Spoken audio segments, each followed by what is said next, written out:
फिर से आप लोगों का स्वागत है हमारे ज्ञान की बातें यूट्यूब चैनल पर। आज मैं आप लोगों को मनुष्य की समस्या के बारे में बताने जा रहा हूँ। मनुष्य की समस्याएं दो प्रकार की हैं।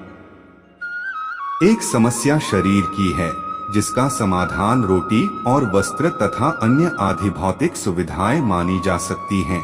किंतु सब प्रकार से सुखी मनुष्य भी दुर्हक, वैमनस्य, रोग, शोक, जरा और मरण का शिकार होता है। इस समस्या का समाधान न तो रोटी और वस्त्र, न मोटर शारीरिक समस्याओं से अधिक अपनी आध्यात्मिक समस्याओं को प्रमुख मानता था। इसी से उस समय अध्यात्म विद्या का सभी देशों में विकास हुआ और मनुष्य मानने लगा कि जो सत्य प्रयोगशाला में परखा नहीं जा सकता, डॉक्टर के स्टेथोस्कोप और सर्जन की छुरी से छुआ नहीं जा सकता, वह या तो सत्य ही नहीं है अथवा है तो ऐसा है जिसकी ओर मनुष्य को ध्यान नहीं देना चाहिए। और विज्ञान ज्यों-ज्यों नई विजय प्राप्त करता गया, त्यों-त्यों अधिकाधिक मनुष्य उसके भक्त बनते गए।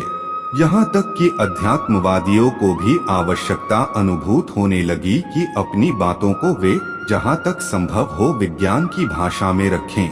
किंतु विज्ञान की वृद्धि से भी मनुष्य की शाश्वत समस्याएं दूर नहीं हुई। वह आज भी दुर्हक है। वह आज भी रोग, शोक, जरा और मरण का शिकार होता है। तथा सबसे बड़ी बात तो यह है कि पहले जिन सुखों की लोग कल्पना भी नहीं कर सकते थे, उन सुखों के शैल पर बैठा हुआ मनुष्य भी चंचल, विषण और अशांत है, तथा उतना अशांत है जितना पहले के युग में शायद ही कोई रहा हो।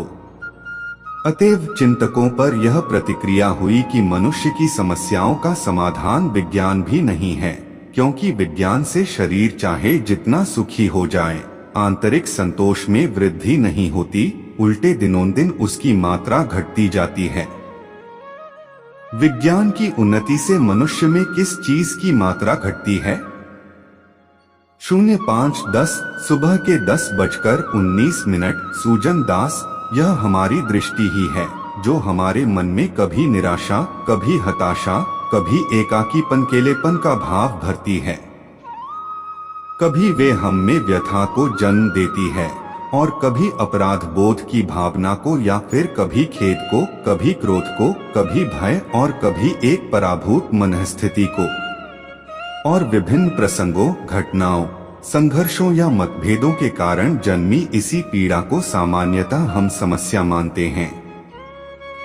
जिंदगी फूलों भरा ही रास्ता नहीं है, वह ऐसा ही समस्याओं के कांटों से पग-पग भरा है। इसलिए जिंदगी सदैव कठिन ही होती है। कांटों भरी ऐसा ही नहीं है, बल्कि वह फूलों भरी भी होती है।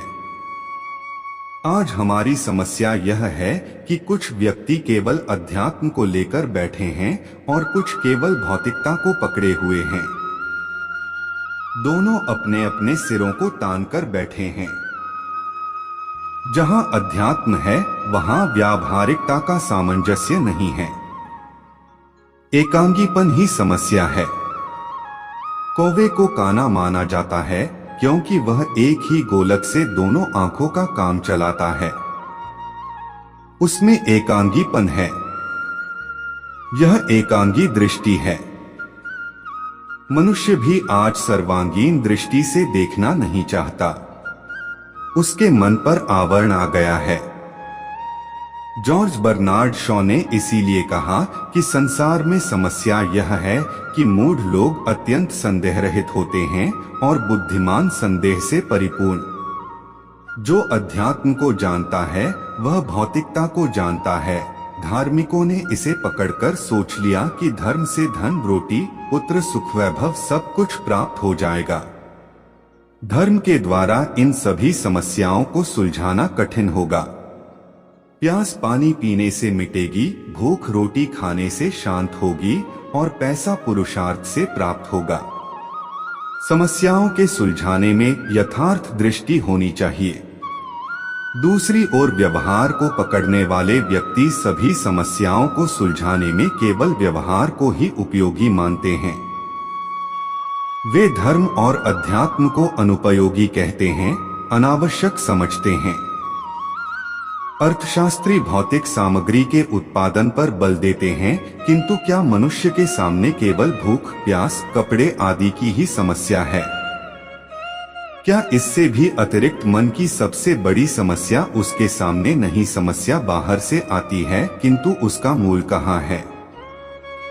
प्रयाग में त्रिवेणी है, किंतु उसका मूल स्रोत कैलाश है। हमारी समस्याएं भी बाहर के विस्तार से आ रही हैं, किंतु उनका मूल हमारे मन में है। 95% समस्याएं हमारे मन से उत्पन्न होती हैं। जटिल और मूल समस्या है मन की। घर में धन दौलत, पुत्र परिवार, स्वास्थ्य सब कुछ होते हुए भी कलह है, भाई भाई में झगड़ा है, पिता पुत्र लड़ते हैं और कहीं भी शांति नहीं। जहां संपन्नता ज्यादा है, वहां झगड़े और अशांति भी अधिक है। अभाव में इतने झगड़े और कलह नहीं दिखते, क्योंकि जिसके लिए झगड़े होते हैं वह वहां है ही नहीं। इससे स्पष्ट मालूम होता है कि समस्या भौतिक पदार्थों की ही नहीं, मन की भी है। क्रोध, लोभ, भय, मोह, वासना, घृणा, ईर्ष्या, शोक आदि मन के ये आवेग जब तक जीवित हैं, तब तक समस्या सुलझने वाली नहीं, चाहे कोई भी मोदीवाद आ जाए। कोई भी वाद इन समस्याओं को सुलझा नहीं सकता। दोस्तों, यह वीडियो कैसी लगी कमेंट करके जरूर बताना, और ऐसी वीडियो देखने के लिए ज्ञान की बातें यूट्यूब चैनल को सब्सक्राइब कर सकते हैं। दोस्त, मिलते हैं अगले वीडियो। हर टैब तक स्वस्थ रहना।